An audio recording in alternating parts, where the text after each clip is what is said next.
Praise the lord. మన ప్రభును ప్రియ రక్షకుడైన యేసుక్రీస్తు ప్రభుల వారి శ్రేష్టమైనటువంటి నామంలో మీకు అందరికీ సర్వశుభాలు తెలియజేస్తున్నాం. ప్రిదోన్ బిడ్లారా, నేటి వరకు మీరందరూ సజీవులుగా ఉన్నారు. అందులో బట్టి ప్రభుకి మహిమ కలిగిన గాక. హల్లెలూయా. మరి మీ ప్రార్థన వసతులు ఏదైనా ఉంటే మాకు తెలియజేయండి. తప్పక మేము, మా కుటుంబము, సంఘ బిడ్డలందరూ కూడా మీ కొరకు భారముగా ప్రార్థన చేయడానికి సిద్ధపాటు కలిగి ఉన్నాం. వెంటనే ఏదైనా సమస్య ఉందా, ఇక్కడ ఉన్నటువంటి నెంబర్కి మాకు ఫోన్ చేయండి. మేము మీ కొరకు ప్రార్థన చేస్తాం. అంతే రీతిగా ఈ పరిచయం ద్వారా మీరు బలపరచబడతా ఉంటే, ఏ వాక్యం ద్వారా బలపరచబడ్డారో ఫోన్ ద్వారా ఒక్క మాట మీరు మాకు తెలియజేయండి. ఈ పరిచయం ద్వారా మీరు బలపరచబడి ఈ పరిచయం మరింత బలపరచాలని ఆశ కలిగి ఉంటే కింద ఉన్నటువంటి నెంబర్కి మాకు సంప్రదించండి. మీ అమూల్యమైన కానుకను పంపించండి. ఈరోజు దేవుని వాక్య అంశం ఏంటంటే, ఏది మంచి ఇల్లు, ఏది మంచి ఇల్లు. మానవునికి ఈ భూమి మీద నివాసం ఉండడానికి కావలసింది ఏంటంటే ముఖ్యమైనది ఇండ్లు. ఆ ఇండ్లు, జానడి ఇండ్లు లేకపోతే అతని జీవితం రోడ్డు పాలైపోతుంది. రోడ్డు మీద ఉంటున్నటువంటి వ్యక్తికి ఎప్పుడు కూడా సరైన గౌరవము, సరైన మర్యాద, సరైనటువంటి ఆదరణ లభించదండి. నీ దగ్గర అన్నీ ఉండొచ్చు, ఉద్యోగం ఉండొచ్చు, డబ్బు ఉండొచ్చు, బంగారం ఉండొచ్చు, కానీ నీకు సొంత గృహము గనక లేకపోతే నీ బంధువులు, నీ ఆత్మీయులు తగినటువంటి గౌరవ మర్యాదలు ఎవ్వరూ నీకు చెయ్యరు. చేస్తారా? చెయ్యరండి. అది మీరు బాగా తెలుసు. చాలామంది ఇండ్లు లేక చాలా ఇబ్బందులు పడతా ఉంటారు. కొంతమంది జీవితాలు నడి రోడ్లో ఉండిపోతూ ఉంటాయి. వారి ఇండ్లు విషయంలో గమనిస్తే గాలికి, వర్షానికి, ఎండకు, తాకిడికి అయ్యో అల్లాకుల్లం అయిపోతూ ఉంది వారి జీవితం. ఈరోజు గృహం లేక నువ్వు ఉన్నావా? దేవుణ్ణి అడుగు. దేవుడు తప్పకుండా నీ గృహమును నిర్మించేవాడై ఉన్నాడు. అందుకే యెహోవా ఇండ్లు కట్టించనిడలా దాని కట్టువారి ప్రయాసం వ్యర్థమే అన్నాడు. కాబట్టి దేవుని చేతికి నువ్వు అప్పచెప్తే దేవుడు తప్పకుండా నీకు గృహమును అనుగ్రహించేవాడై ఉన్నాడు. ఎవరెవరైతే గృహం పొందుకోలేని స్థితిలో ఉన్నారో వారందరికీ దేవుడు గృహమును అనుగ్రహించునుగాక. హల్లెలూయా. దేవుడు తప్పకుండా మీరు కార్చే ప్రాప్తి కన్నీటి ప్రార్థన, ఏ ఇంటి కోసమైతే మీరు ప్రార్థన చేస్తున్నారో ఆ ఇండ్లను దేవుడు మీకు అనుగ్రహించునుగాక. హల్లెలూయా. మంచిది ప్రియదేవుని బిడ్డలారా, దేవుని వాక్యంలో గమనిస్తే సామెతల గ్రంథము 14వ అధ్యాయం 11 వచనాన్ని మనం చదువుదాం. ఏది మంచి ఇల్లో, ఏది చెడ్డ ఇల్లో మనం చదువుదాం. భక్తిహీనుల ఇల్లు నిర్మూలమగును, యథార్థవంతుల గుడారం వర్ధిల్లును. ప్రియదేవుని బిడ్డలారా, భక్తిహీనుల యొక్క ఇండ్లు నిర్మూలమైపోతూ ఉంది. భక్తిహీనుడు తన ఇంటిని ఎప్పుడు కూడా నాశనమైన స్థితిలోకి తీసుకెళ్తాడు. ఎవరైతే దేవుని మాట విని క్రీస్తనే బండ మీద తన ఇంటిని కట్టుకుంటాడో వాడు బుద్ధిమంతుని పోలినటువంటి వాడు. ఎవరైతే దేవుని మాటలు వినక ఇసుక మీద తన ఇంటిని కట్టుకుంటాడో వాడెవడంటే బుద్ధిహీనుడు. బుద్ధిహీనుడి ఇంటికి అనేకమైన అపాయములు వస్తాయి, అనేకమైన తుఫానులు వస్తాయి, భీకరమైన అలజడులు వస్తాయి, అనేకమైన నిందలు, అవమానములు. భక్తిహీనత అండి, బుద్ధిహీనులండి. భక్తిహీనత, బుద్ధిహీనత ఈరోజు క్రైస్తవ బిడ్డలలో వ్యాప్తి చెందుతూ ఉంది. పేరుకే కేవలం దేవుని పిల్లలు. వారి ఇంట్లో అనేకమైన దేవుని వాక్యాలు ఉంటాయి, కానీ వారి హృదయంలో దేవుని వాక్యం ఉండదు. వారి ఇంటి గోడల మీద, ఇదిగో ఇంటి వాకిటి మీద అనేకమైన దేవుని వాక్యాలతో, దేవుని ఫోటోలతో ఎంతో చక్కగా అలంకరించింటారు.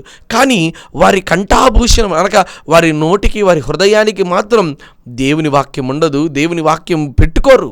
ఈరోజు ఎంతోమంది క్రైస్తవ బిడ్డల ఇండ్లు ఎందుకు నిర్మూలమైపోతున్నాయంటే, భక్తిహీనుల ఇండ్లు ఎందుకు పడిపోతున్నాయంటే కారణం వారి ఇంట్లో భక్తి లేకపోవడం. భక్తి కలిగిన కుటుంబాలు దీవించబడతాయండి. భక్తి లేని ఇండ్లు నానాటికి నిర్మూలమైపోతాయి. రోజు రోజుకి కింద పడిపోతాయి, నానాటికి దిగజారిపోతాయి.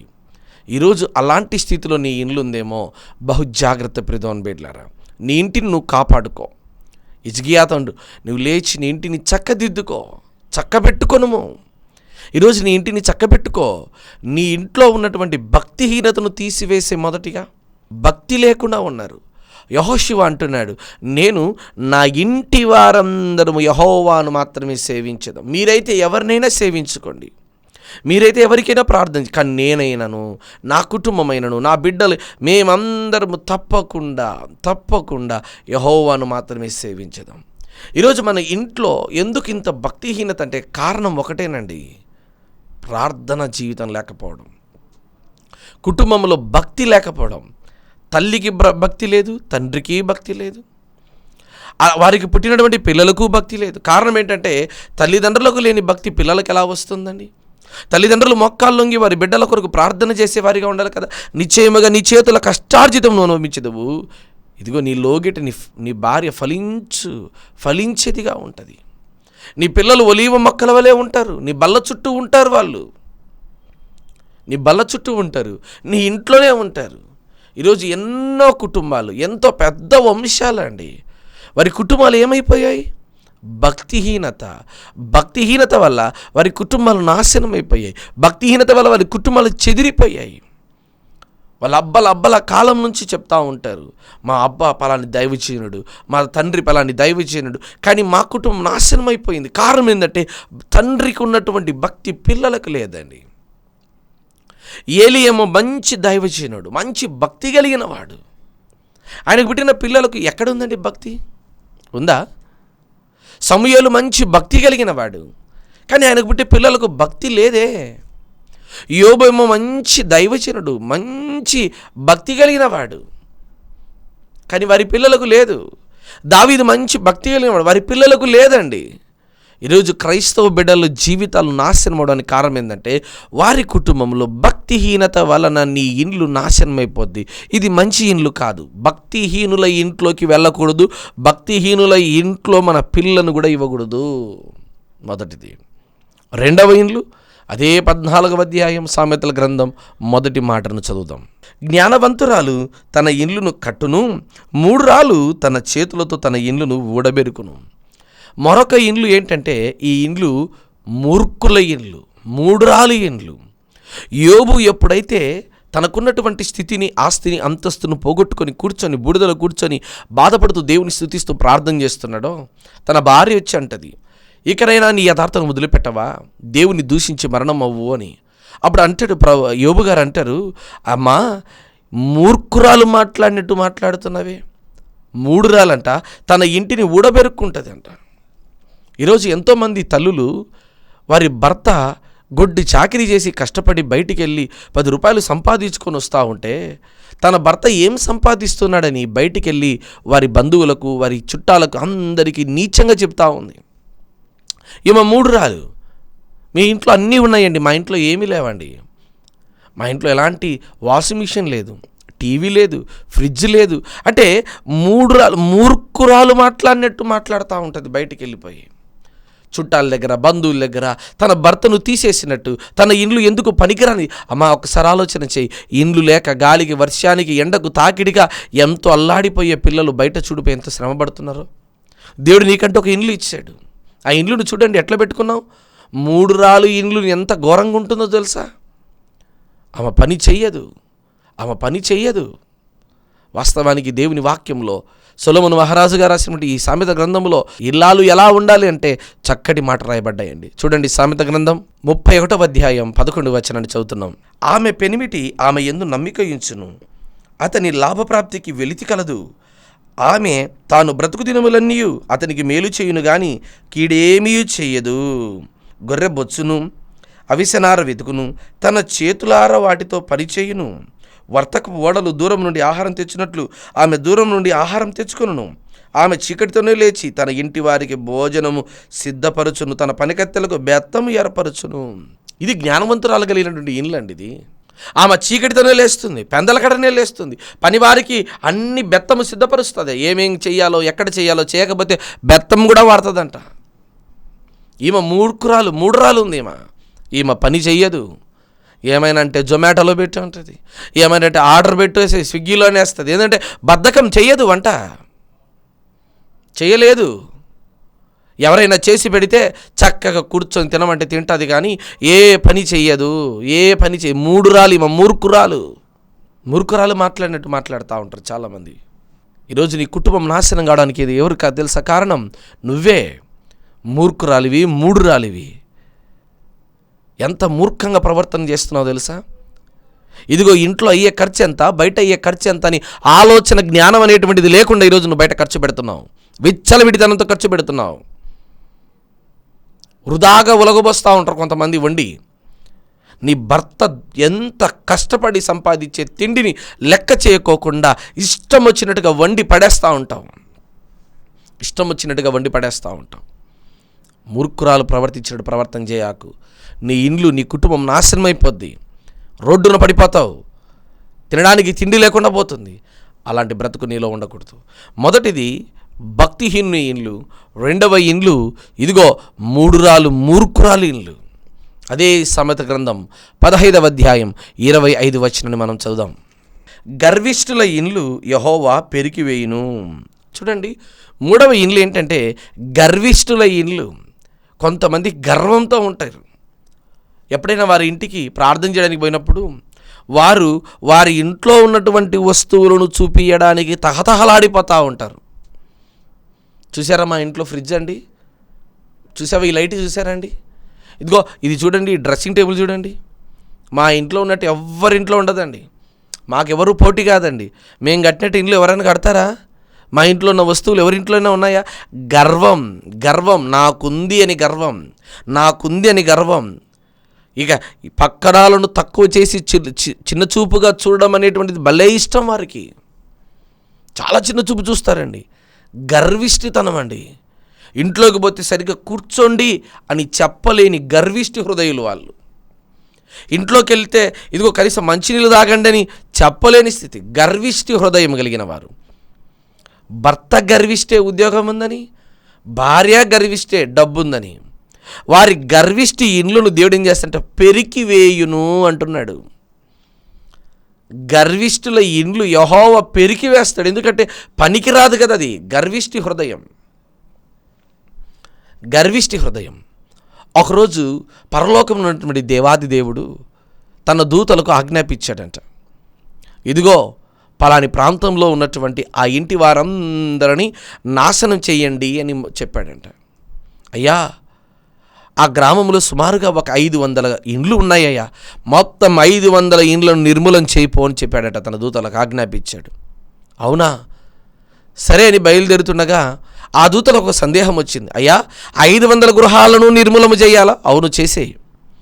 మరి ఊరి మధ్యలో ఉంటుంది కదా భక్తి కలిగిన ఇండ్లు, ప్రార్థన పోయే ఇండ్లు, పాటలు పాడే ఇండ్లు, పాస్టర్లకు అన్నం పెట్టే ఇండ్లు, ఒక ఇండ్లు ఉంది కదా, ఆ ఇండ్లను కూడా నాశనం చేయన్నాడంట దేవుడు. అయ్యా, వాళ్ళు చర్చికి వచ్చేవారయ్యా, కానుకలు ఇచ్చేవారయ్యా, అన్నం పెట్టేవారయ్యా, వారి ఇండ్లు నాశనం చేయమంటావు ఏంటయ్యా? ఆ ఇండ్లను తప్ప మిగతా 499 ఇండ్లను నేను నిర్మూలన చేస్తా అంటే, లేదు ఫస్ట్గా మొట్టమొదటిగా ఇదిగో ఆ ఇంటితోనే నాశనాన్ని మొదలుపెట్టు, ఫస్ట్ ఆ ఇండ్లను నిర్మూలన చేయపని చెప్పాడంట. ఎందుకయ్యా అని ఆ దూతలు దేవుని అడిగినప్పుడు, వారి ప్రార్థన ఏ రోజైనా విన్నావా? వారి ప్రార్థన ఏ రోజైనా చూసావా? వారి ప్రార్థన ఎలాంటి ప్రార్థన అంటే, అయ్యా మా ఇంటిని కాపాడు నాయనా, ఎదురింటి వారు ఎప్పుడూ బాగుపడకూడదు ప్రభువా, మా ఇంట్లోనే డబ్బు ఉండాలి నాయనా, ఎదురింటి వారి ఇండ్లు నాశనం కావాలి ప్రభువా, అయ్యా మా పిల్లలకు చక్కగా వివాహాలు కావాలి నాయనా, పక్కింటి వాళ్ళ పిల్లలకు పెళ్ళిళ్ళు కాకూడదు, గర్భఫలాలు రాకూడదు నాయనా, మా పిల్లలకు ఉద్యోగాలు రావాలయ్యా, వారి పిల్లలు నాశనం అయిపోవాలయ్యా, వారు పనులు చేసుకోవాలయ్యా అని ప్రార్థన చేస్తున్నారు. ఎప్పుడు కూడా పక్కవారి కొరకు ప్రార్థన చేసే వారి ఇండ్లు కాదయ్యా, అది వారి స్వార్థం కొరకు ప్రార్థన చేసే ఇండ్లు. గర్విష్ఠితనం వాళ్ళకు గర్వమయ్యా, మాకే ఉండాలి, మేమే చెయ్యాలి, మేమే పొందాలి, ఎవరు పొందకూడదు, మా ఇండ్లే పైన ఉండాలి, మా ఇండ్లే దీవించబడాలి. గర్విష్ఠితనంతో ఉన్నటువంటి ఇండ్లయ్యా. కాబట్టి మొట్టమొదటిగా ఆ ఇంట్లో నుంచే నాశనం మొదలు పెట్టండి అని బయలుదేరిచ్చాడట. ఫరో గర్విష్ఠితనం. దేవుడు గర్వం అనొచ్చి గద్దెలు దించువాడు. నాన్న, నీ ఇల్లు ఎట్లుంది? మొదటిగా భక్తిహీనతతో ఉందా? మూర్ఖురాలుగా ఉన్నటువంటి ఇండ్లుగా ఉందా? మూడవ ఇండ్లు ఇదిగో గర్వంతో నిండిపోయిందేమో. నీ హృదయం గర్వంతో నిండిపోయిందేమో. అబ్బల ఆస్తి, తాతల ఆస్తి సంపాదించాడు కదా అని చెప్పి మేడ మీద ఇండ్లు ఉందని చెప్పి గర్వంతో, అహంకారంతో నువ్వు ఉంటున్నావేమో. నీ ఇండ్లు నిర్మూలము చేస్తాడు దేవుడు. నీ ఇండ్లు కూలిపోతుంది. జాగ్రత్త. ఆ ఇండ్లు గురించి ఆలోచన చేయి. మాకు 3 రకాల ఇండ్లను చూసాం. 4వ ఇండ్లను కూడా చూద్దామండి. సామెతల గ్రంథం 2వ అధ్యాయం 17వ వచనం మనం చదువుదాం. అట్టి స్త్రీ తన యవన కాలపు ప్రియుని విడిచినది, తన దేవుని నిబంధనను మరుచునది, దాని ఇండ్లు మృత్యునొద్దకు దారితీయును, అది నడుచు త్రోవలు ప్రేతల యుద్ధకు చేరును. చూడండి ప్రియదేవుని బిడ్డలారా, ఇక్కడ 4వ ఇండ్లు గమనిస్తే జారస్త్రీ, జారుడు కలిగినటువంటి స్త్రీ, వేశ్యపు లక్షణాలు కలిగినటువంటి స్త్రీ. పరిశుద్ధ గ్రంథంలో రాహాబు అనేటువంటి ఒక వేశ్య ఉంది. ఆ ఇంట్లోకి ఎప్పుడైతే ఎర్రటి దారములతో కట్టబడిందో కిటికీకి, ఎప్పుడైతే ఇదిగో యెహోషువ పంపించినటువంటి వేగుల వారిని తన ఇంట్లో చేర్చుకున్నారో, ఆ ఇంట్లో ఉన్నటువంటి బిడ్డలందరూ రక్షించబడ్డారు. అంటే జార స్త్రీ ఇండ్లను కూడా దేవుడు కాపాడుతాడు. వేశ్యపు గృహాలను కూడా దేవుడు మార్చి ఇదిగో సంసారులుగా మార్చగలిగినటువంటి దేవుడు మన దేవుడు. కానీ వేశ్యపు తనత్వంతో ఇదిగో వేశ్యంతోనే ఇంకా అలాగే బ్రతుకుతూ వేశ్య జీవితంలోనే బ్రతుకుతున్నటువంటి ఇండ్లను మాత్రం దేవుడు నిర్మూలన చేస్తాడండి. నీ పాన్పు నిష్కల్మషముగా ఉండాలి, పరిశుద్ధంగా ఉండాలి కదా. మరి అలాంటి పాన్పులో, అలాంటి ఇండ్లలో వేశ్య గృహాలతో నిండిపోయింది నీ ఇండ్లు. అంటే నీ భర్త నీ కౌగిట ఉండాలి, నీవు నీ భర్త కౌగిటిలో ఉండాలి కదా. మరి నీ ఇద్దరి కౌగిటిలో కాకుండా మీరు మరొకరి కౌగిటిలో ఎప్పుడైతే నీ గృహములో నీ పడకల మీద ఉంటారో అది వేశ్యపు గృహాలతో సమానం. ఆ ఇండ్లు దేనితో సమానం అంటే ఇదిగో ప్రేతలతో, మరణముతో, ఇదిగో చనిపోయిన సమాధులతో తోటగా సమానం అండి. అలాంటి ఇండ్లు ఉన్నాయి కొంతమంది, అలాంటి ఇండ్లు ఉన్నాయి ఈరోజు. అలాంటి ఇండ్లు గనక నీ దగ్గర ఉంటే ఆ ఇండ్లను దేవుడు పెరికేస్తాడు, ఆ ఇండ్లను దేవుడు పెరికేస్తాడు. ప్రియమైన బిడ్డలారా, జాగ్రత్త. దేవుడు ఏ ఇంట్లో ఉండాలని ఆశపడుతున్నాడంటే మంచి ఇండ్లు ఉండాలని ఆశపడుతున్నాడు. మంచి ఇంట్లో ఉండాలని దేవుడు ఆశపడదు. అంతేగాని ఇదిగో గర్విష్ఠుల ఇంట్లో, భక్తిహీనుల ఇంట్లో, మూఢుల ఇంట్లో, జార స్త్రీ కలిగినటువంటి ఆ ఇంట్లోకి ఉండకండి అంటున్నాడు. అదే సామెత గ్రంథం 7వ అధ్యాయం 27వ వచనం కూడా మనం చదవగలిగితే అక్కడ కూడా ఈ మాట రాయబడతా ఉంది. దాని ఇండ్లు పాతాళమునకు పోవు మార్గము, ఆ మార్గము మరణ శాసనలో దిగిపోవును. చూడండి, పాతాళానికి పోయే దారి, అది మరణానికి తీసుకుపోయే దారి, అది చనిపోయేటువంటి స్థితులది. అలాంటి ఇంట్లోకి నువ్వు వెళ్ళకూడదు. సంసోను వెళ్ళాడు. సంసోను వెళ్ళి ఆ జార స్త్రీ దగ్గర ఉండిపోయి, అక్కడే ఉండిపోయి తన బలాన్ని కోల్పోయి తను ఇదిగో బ్రతుకున్నాడే కానీ మృతుడితో సమానమైనటువంటి ఆ ఇంట్లోకి పోయాడు. ఆ ఇంట్లోకి పోయి నాశనాన్ని కొని తెచ్చుకున్నాడు. జార స్త్రీ దాని ఇంట్లోకి ఎప్పుడు కూడా 10 మంది వచ్చి వెళ్ళిపోతూ ఉంటారు. ఆ ఇంట్లోకి నువ్వు వెళ్ళకూడదు. ఆ కుటుంబంలో నువ్వు అడుగు పెట్టకూడదు. ఆ కుటుంబంలో అడుగు పెట్టి నీ జీవితాన్ని నువ్వు నాశనం చేసుకో మాకు. ప్రియమైన బిడ్డ, దేవుడు అలాంటి ఇంట్లో ఉండాలని ఆశపడలేదు, మంచి ఇంట్లో ఉండాలని ఆశపడుతున్నాడు. చూడండి మరొక మాట, అదే సామెత గ్రంథం 12వ అధ్యాయం 7వ వచనం చదుదాం. భక్తిహీనులు పాడై లేకపోవుదురు, నీతిమంతుల ఇండ్లు నిలుచును. చూడండి, నీతిమంతుల ఇండ్లు ఎప్పుడు నిలబడతాదంట. హల్లెలూయా. నీతిమంతుడు యోబు అంతా పోగొట్టుకున్నాడు, ఆయన నీతిమంతుడు. పోగొట్టుకున్న దానికంటే దేవుడు 2 ఆశీర్వాదాలతో మరలా తిరిగి దేవుడు ఇచ్చాడండి. హల్లెలూయా. మరి నీతిమంతుడిగానే ఉండాలి కదా. నోవాహు కుటుంబం నీతిమంతుడిగా ఉంది.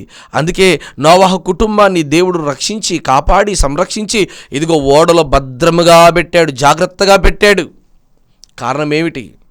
కారణం ఏంటంటే నీతిమంతుడు గనక. నీతిమంతుల ఇళ్ళల్లో ఎప్పుడు కూడా ఆశీర్వాదం ఉంటుందండి.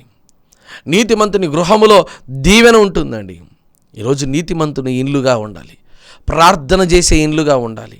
ఇదిగో వచ్చినటువంటి వారికి భోజనం పెట్టే ఇండ్లుగా ఉండాలని ఇండ్లు, వచ్చినటువంటి దైవజనులకు ఆశీర్వదకరంగా ఉండాలని ఇండ్లు.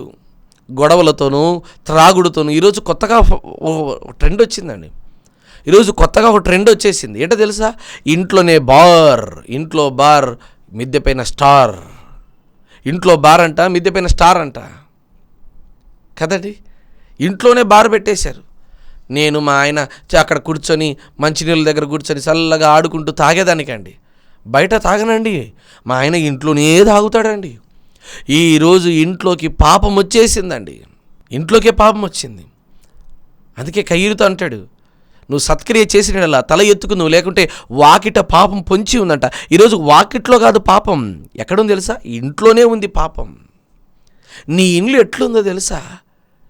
దిగదీసిన దిబ్బలాగా ఉంది, ఇడిసిపెట్టిపోయినటువంటి బూజు పట్టినటువంటి ఒక ఇల్లులాగా ఉంది. ఒక్కొక్క ఇంట్లోకి వెళ్ళిపోతే, ఇది ఏప్రిల్ మాసం అయితే ఇంకా ఆమె తల్లి జనవరిలోనే ఉంటుంది. జనవరిలో ఉండడం అంటే అర్థం ఏంటి తెలుసా? క్యాలెండర్ కూడా తిప్పలేనంత బిజీగా ఉంటుంది ఆమె.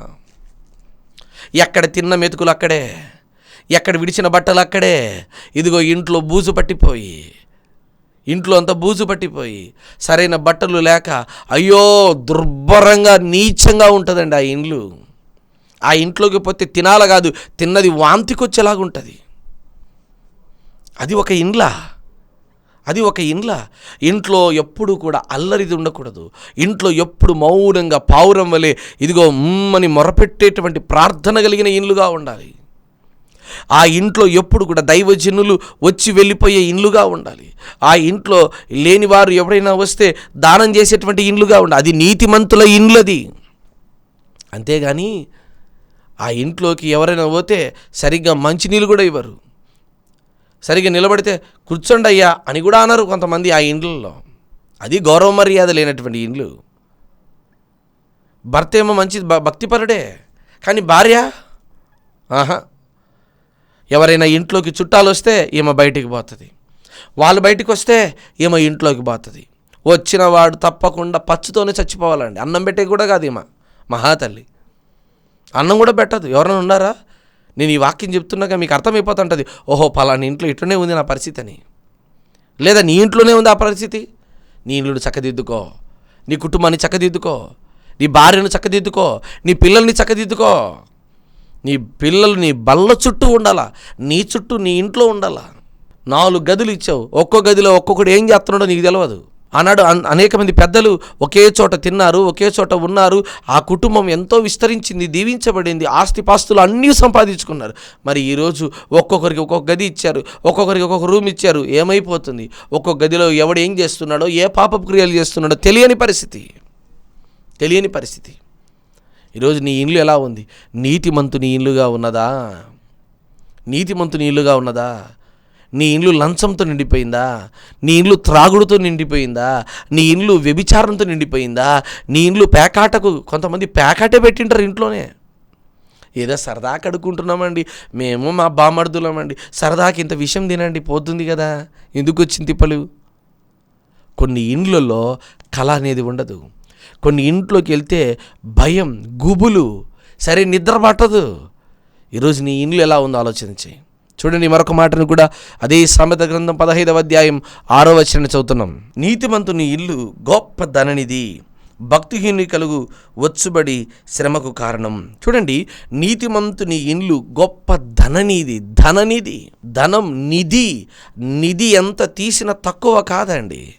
నీతిమంతుని ఇంట్లో ఏది తక్కువ కాదు. పిండి తక్కువ కాదు, నూనె తక్కువ కాదు, ఆహారం తక్కువ కాదు, వస్త్రం తక్కువ కాదు. నీతిమంతుని పక్షాన దేవుడు తోడుగా ఉండి ఆ ఇంటికి దేవుడు గొప్ప మేలులు చేస్తాడు. ఈరోజు అనేక మంది భక్తిహీనులు మొదలైపోయారు. వారి జీవితాలు చూస్తూ ఉంటే విభిన్నంగా ఉంటుంది. కొంతమంది ఇళ్ళల్లోకి వెళ్ళినప్పుడు, ప్రార్థన చేయడానికి వెళ్ళినప్పుడు, అమ్మా ఎక్కడికి వెళ్ళాడు మీ ఆయన అంటే, ఏమో మాకు తెలియదు.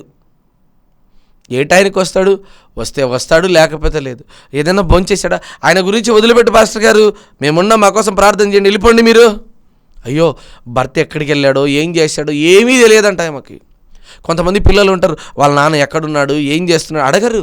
ఏమో పాస్టర్ గారు, మా నాన్న పని మా నాన్నది, నా పని నాది. అసలు ఇండ్లా లేకపోతే లాడ్జి అది? లాడ్జీలోకి ఎప్పుడంటే అప్పుడు వస్తూ ఉంటాడు, కీస్ తీసుకొని లోపలికి వెళ్ళిపోయి వాడిని పని చేసుకొని మళ్ళీ వెళ్ళిపోతాడు, మళ్ళీ వస్తాడు. అలాంటి ఇండ్లుగా ఉన్నాయి ఈరోజు ఇండ్లు. క్రీస్తు అనే బండ మీద కట్టబడిన ఇండ్లు కావాలండి దేవునికి. హల్లెలూయా. అందుకే ప్రభు అంటున్నారు, ఇదిగో నేను వెళ్ళి మీ కొరకు స్థలం సిద్ధపరుచు, నా తండ్రి ఇంట అనేకమైన నివాసాలు ఉన్నాయి. భూమి మీద ఉన్నటువంటి నివాసాలు ఎలాంటివేమో, చిల్లా చెదరిపోయినటువంటి ఇండ్లులేమో, చిల్లా చెదిరినటువంటి ఇదిగో పాపంతో నిండిపోయిన ఇండ్లేమో ఈ ఇండ్లు. కానీ పరలోకంలో ఉన్న ఇండ్లు పరిశుద్ధమైన ఇండ్లు. ఆ ఇంట్లో ఖచ్చితంగా పరిశుద్ధుడు ఉంటాడు, ఆ ఇంట్లో భక్తిపరుడు ఉంటాడు, నీతిమంతుడు ఉంటాడు, యథార్థవంతుడు ఉంటాడు, సత్యవంతుడు ఉంటాడు. ఆ ఇంట్లోకి నీవు వెళ్ళాలంటే భూమి మీద ఇన్ని ఇండ్లు జాగ్రత్త. ఇక్కడ జాగ్రత్త నీ ఇండ్లు. ఇక్కడ నీ ఇండ్లు జాగ్రత్తగా ఉండగలిగితే అక్కడ ఆ ఇంట్లో నువ్వు ఉంటావు. ఇక్కడ ఈ ఇంట్లో గనక సరిగ్గా నువ్వు బ్రతకపోతే ఆ ఇంట్లోకి నీకు అసలు స్థానమే లేదు ఆ ఇంట్లోకి నీకు. ఈ ఇంట్లో నీతి, ఈ ఇంట్లో భక్తి, ఈ ఇంట్లో భక్తి శ్రద్ధలతో నువ్వు బ్రతకగలిగితే దేవుడు నిన్ను, నీ ఇంటిని ఆశీర్వదిస్తాడు, దీవిస్తాడు, నీ కుటుంబాలను దీవిస్తాడు, నీ పిల్లలను దేవుడు దీవిస్తాడు. హల్లెలూయా. కాబట్టి ప్రియమైన బిడ్డలారా, ఈరోజు నీ ఇండ్లు ఎలా ఉందో ఒకసారి ఆలోచించి. భక్తి కలిగిన ఇండ్లుగా నువ్వు ఉండాలి, కానీ భక్తి లేని ఇండ్లుగా నువ్వు ఉండకూడదు. భక్తి కలిగిన వాడిగా ఉండు దయచేసి. దేవుడు సెలవిస్తున్న మాటను నువ్వు ఎంత మాత్రం త్రోసివేయక, దేవా నా స్థితిని మార్చు నాయనా, నా ఇంటిని మార్చు ప్రభు అని అడుగు. తలలు వంచండి, ప్రార్థన చేద్దాం. పరిశుద్ధుడైన దేవా, ఈరోజు భూమి మీద అనేకమైన కుటుంబాలు దేవుని కుటుంబాలుగా పిలువబడడం లేదు నాయన. అనేక ఇళ్లలో త్రాగుడు, జూదము, వ్యభిచారము, దొంగతనము, క్రోధము, డంబము, అసూయ, గర్విష్ఠితనం, త్రాగుడు, అయ్యా భయంకరమైనటువంటి పాపం అంతా ప్రతి ఒక్కరి ఇండ్లలో ఉంది నాయన. ఈరోజు ఈ ఇండ్లు స్థితిని మార్చునాయన. ప్రతి ఇంటిని కడుగు ప్రభువా. అయ్యా ప్రతి ఇంట్లో నువ్వు నివాసము చేయనాయన. ప్రతి ఇంట్లో పాప ప్రక్షాళన చేయమని వేడుకుంటున్నాం నాయన. ఇదిగో భార్య భర్తలు ఇద్దరు కూడా మొక్కాళ్ళు ప్రార్థన చేసేటువంటి వారిగా, ప్రార్థన కృతజ్ఞతాస్తుతులు చెల్లించే ఇండ్లుగా ఆ ఇండ్లను ఆశీర్వదించమని ప్రార్థన చేయించుంటున్నాం నాయన. వారి పిల్లలను దీవించు నాయన. ఎంతమంది ఇదిగో టీవీ పరిచయం ద్వారా బలపరచబడుతున్నారో, ఎంతమంది వారి గుప్పిలిపి కానుకనిచ్చుతున్నారో, అది ఇచ్చేది ఏదైనా సరే ఇచ్చే మనసు వారికి కలగజేయనైనా. వారు ఏమి ఇచ్చాములే అనుకోకుండా దేవా, పరిచర్యకు వారు అయ్యా ఇదిగో మేము ఒక్క రోజున ఒక్క స్లాట్కైనా మేము సహకరించాలని ఆలోచన భావం వల్ల కలగజేస్తున్నామని వేడుకుంటూ, అయ్యా ఇదిగో తండ్రి గర్భఫలం భూఫలం లేనటువంటి పిల్లలందరినీ దీవించండి, కుటుంబాలను దీవించండి, ఆశీర్వదించి బలపరచమని వేడుకుంటూ, సర్వోన్నతమైన దేవుని కృప కనికరం ఆశీర్వాదం ఇచ్చేయండి ఆయన. అయ్యా ఇదిగో గర్భఫలం లేని పిల్లలను ప్రత్యేకంగా దీవించండి తండ్రి. వివాహం కొరకు ఎదురు చూస్తున్నవారు, పరీక్షల్లో ఇదిగో తండ్రి పాస్ అవడానికి కృప దయచేయమని వేడుకుంటున్నాం నాయన. వారు రాకపోకలు తోడుండమని వేడుకుంటాం. అయ్యా ఈ టీవీ పరిచయం ఎంతమంది కుటుంబాల్లో నెమ్మది అశాంతత ఉన్నదో నాయన, ప్రతి ఒక్కటిని మీరు తొలగించి నెమ్మదితో నింపి వారి ఇండ్లను క్రీస్తు అనే బండ మీద కట్టి రాబోయే దినమంతా మీరు వాడుకుంటారమని యేసయ్య నామను బట్టి ప్రార్థన చేస్తారు. ఈ వేడుకుంటున్నాను తండ్రి, ఆమేన్. దేవుడు మిమ్మల్ని దీవించును గాక. God bless you. దైవజనుల ప్రసంగములు మీకు ఆశీర్వాదకరంగా ఉంటే మరిన్ని ఆధ్యాత్మికమైన ప్రసంగముల నిమిత్తం మన యూట్యూబ్ ఛానల్లో Jesus Christ story ministers official అని టైప్ చేసి ఛానల్ని సబ్స్క్రైబ్ చేయండి. మీ ప్రార్థన అవసరం నిమిత్తం మాకు ఫోన్ ద్వారా తెలుపగలరు. మా ఫోన్ నెంబర్ 8688991210. ఈ పరిచర్యకు నూతన మందిర నిర్మాణము కొరకు మీ అమూల్యమైన కానుకలు పంపించాలి అంటే మా ఫోన్పే నెంబర్ 8688991210 లేదా మా అకౌంట్ వివరములు 8547210000037873. IFC code DBSS0IN0547. దేవుడు మిమ్మును మీ కుటుంబమును దీవించునుగాక. ఆమేన్.